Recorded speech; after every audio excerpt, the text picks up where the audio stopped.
ఈరోజు సిద్దిపేట జిల్లా head quarters లో నిన్న జరిగినటువంటి కేసు హైకోర్టు సుప్రీంకోర్టులో ఢిల్లీలో రాహుల్ గాంధీ గారి పైన సోనియా గాంధీ గారి పైన ఏదైతే ఈడీ కేసు పెట్టిందో ఈ నేషనల్ హెరాల్డ్ కేసు ఏదైతే పెట్టిందో అది దొంగ కేసు అని కొట్టేయడం జరిగింది.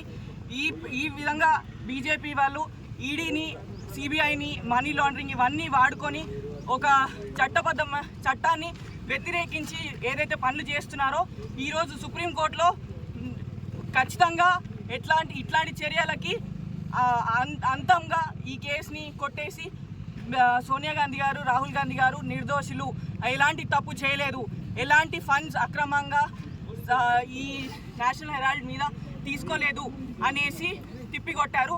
ఇదే విధంగా కొనసాగుతుంది. మేము సుప్రీంకోర్టుకి థ్యాంక్ యూ చెప్తున్నాము.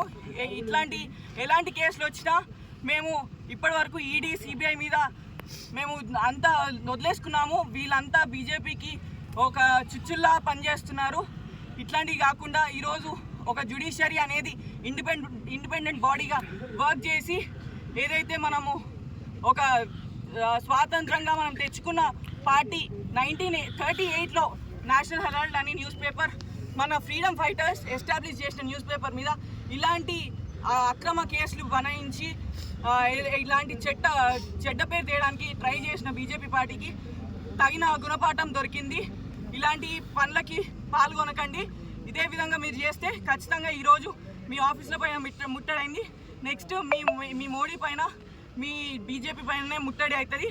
జై కాంగ్రెస్, జై రాహుల్ గాంధీ గారు, జై సోనియమ్మ.